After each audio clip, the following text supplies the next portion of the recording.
Hi దోస్తులు, అందరూ బాగున్నారా? అందరూ బాగుండాలి, అందులో నేను కూడా ఉండాలి. నేను న్యూ ఇయర్ బాగా సెలబ్రేషన్ చేసుకున్నారా మీరు?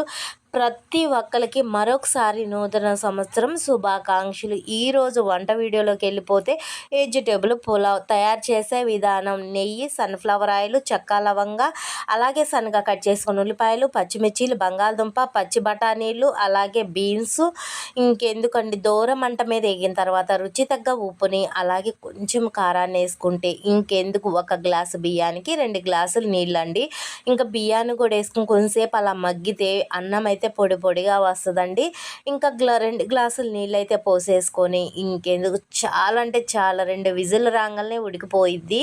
ఇంకా ఎమ్మీగా ఈరోజు గురువారం కాబట్టి మేమైతే నాన్ వెజ్ వండుకోము. పెరుగు చట్నీ, అలాగే ఉల్లిపాయ, అట్లాగే వెజిటేబుల్ పులావ్ చాలా టేస్టీగా ఉండిద్దండి. ఎమ్మీగా ఉండిద్ది.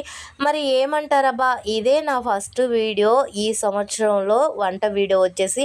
ప్రతి ఒక్కరు సబ్స్క్రైబ్ చేసి, లైక్ చేసి, షేర్ చేయండి. ఓకేనా? మరి బాయ్ బాయ్ అందరికీ.